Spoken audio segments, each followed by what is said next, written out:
तर जे आहे मित्रांनो, मी तुमच्या सगळ्यांचा लाडका सोम महाराज. आणि आज तर प्रत्येक दादा डायरेक्ट दुकानावर आले, डायरेक्ट 10 पॅन्टीन 10 शर्ट क्वालिटी मध्ये घेऊन टाकले. दादाला म्हणलं, दादा आज अचानक एवढं नियोजन म्हणल्याच्या नंतर कुठतरी मोठा विषय दिसतोय. दादा म्हणले, सोम महाराज मोठा नाही, डायरेक्ट व्हीआयपी विषय, थोडं थांबा फक्त. दादाला म्हणलं, जमतंय की राव दादा, तुम्ही तर मऊपेक्षा खतरनाक भाऊ हलावताय राव. आज प्रत्येक दादाचं कुठतरी मजबूत ठिकाणी डावरा होता, पण सांगत नव्हते राव.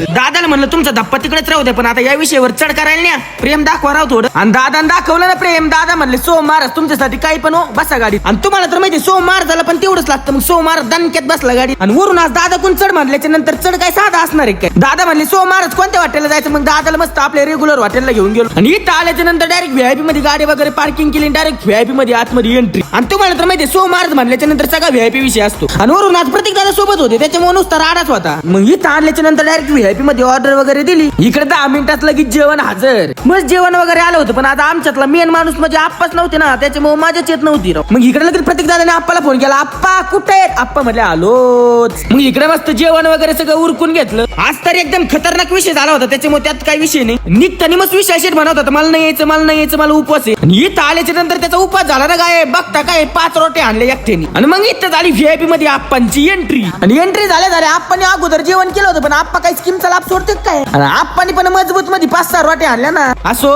आता कार्यकर्ते जमायला लागले होते, त्याच्यामुळे लवकर कल्टी आणणं गरजेचं होतं. आणि आता वरून आज प्रत्येक दादाने एकदम खतरनाक चढ केलेला आहे, त्याच्यामुळे प्रत्येक दादाला पहिले मनापासून धन्यवाद. आणि हो, प्रत्येक दादाला खतरनाक धप्पा देऊ राहिले बरं का. Update public. तर मित्रांनो, आजचा ब्लॉग कसा वाटला नक्कीच कमेंट मध्ये सांगा आणि फॉलो करायला विसरू नका.